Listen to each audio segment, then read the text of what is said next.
ईसाई समुदाय भी दूर नहीं होंगे। सिर्फ संविधान है जो इस देश में हर नागरिक को उसका अधिकार दिला सकता है। देखिए, ये सरकार जो है बेसिकली संविधान विरोधी सरकार है, तो ये गाहे बगाहे तरीका ढूंढते हैं कि संविधान पर कैसे चोट की जाए। वक्फ बिल लाने का मकसद भी भारतीय संविधान पर चोट करना है कि बाबा साहब ने जो इक्वलिटी का, बराबरी का जो हक दिया, उसको कैसे उस पर हमला करना है, क्योंकि ये तो मनुस्मृति को मानने वाले लोग हैं। तो आज मुसलमानों के खिलाफ करिए, आप कल ईसाइयों के खिलाफ करिए, परसों सिखों के खिलाफ कीजिए, तरसों जो है हिंदुओं के खिलाफ कीजिए, जैनों के खिलाफ कीजिए। तो इनको तो लोगों को लड़ाए रखना है, पोलराइज रखना है समाज को किसी तरीके से। लेकिन सर, क्या वाकई जो वक्फ बिल है, क्योंकि संसद इस देश का कानून बनाता है और सरकार का काम लोगों के लिए वेलफेयर है, सरकार जब ये दावा करती है कि संशोधन बिल जो है तो मुसलमानों की भलाई के लिए, तो किस आधार पर आप लोग ये आरोप लगाते हैं कि ये मुसलमानों पर हमला है? ये तो साफ दिखाई दे रहा है, खाली भाजपा को ही मुसलमानों की भलाई नजर आ रही है, देश की और किसी पॉलिटिकल पार्टी को मुसलमानों की भलाई नजर नहीं आ रही है। आप भलाई कर रहे हैं या आप लूट रहे हैं? आप जो है जो अख्तियारात दिए गए हैं उनको छीनने का काम कर रहे हैं।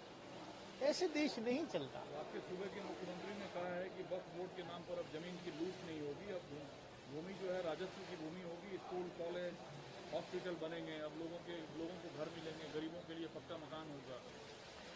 अब ये आ गया ना बात, 74% वक्फ की प्रॉपर्टी को अब उत्तर प्रदेश सरकार कह रही है तो सरकारी है। तो आपने मुसलमानों को भला किया या नुकसान किया? भाई, आपकी करनी और कथनी में कितना फर्क है? कितने मुंह से बोलती हो?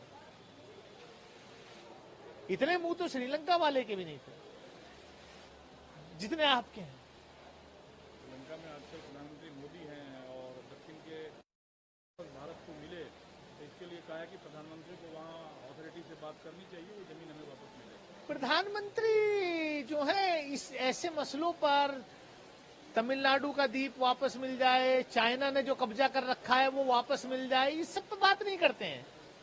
वो अपने मित्र अडानी का क्या इंटरेस्ट सर्व हो सकता है उस देश में जाकर के, वो बात होती है, और ये जग जाहिर है। लेकिन श्री कविता ने सवाल उठाया है, देखकर सन्न है कि वक्फ संशोधन बिल के दौरान सदन में राहुल गांधी और प्रियंका गांधी ने क्यों नहीं अपनी बात कही?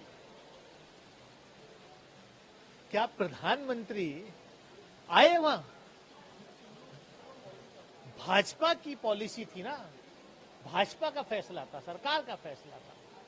उनके गृह मंत्री बैठे, पार्लियामेंट्री अफेयर्स मिनिस्टर बैठे, लोग बोले, तो पार्टी का फैसला था। क्या कांग्रेस ने जो इतनी मजबूत लाइन वक्फ पर ली है, क्या बिना राहुल गांधी और प्रियंका गांधी के लिए है?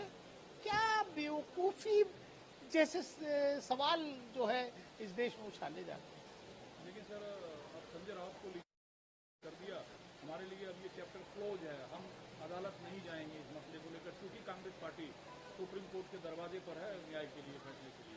देखिए, अब क्या हर किसी को जाने की जरूरत थोड़ी है। जहां पर उन्हें फैसला करना चाहिए था, जहां पर बात रखनी चाहिए थी, वहां रख दी। तो अदालत तो कोई भी विक्टिम जाएगा, पॉलिटिकल पार्टी जाए ना जाए, पर्सनल लॉ बोर्ड जाए, वक्फ बोर्ड जाए, दानिश अली जाए, संजय दीक्षित जाए, कोई भी जा सकता है। तो कौन सा फर्क पड़ता है? एक सवाल पर और लेंगे, फिर बंगाल की राजनीति में आजकल उथल पुथल है, भाजपा वहाँ सरकार बनाने की दावा करती है हिंदुओं की रक्षा के लिए। जादवपुर विश्वविद्यालय में रामनवमी उत्सव मनाने की अनुमति नहीं मिली है, आपको पता है, इससे कंट्रोवर्सी पैदा होता है।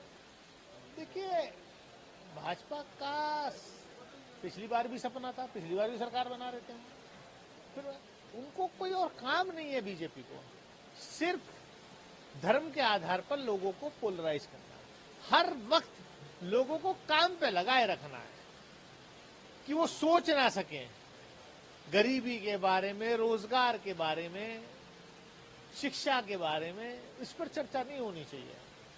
खाली मंदिर मस्जिद धर्म यही सब जो है चलते रहना चाहिए।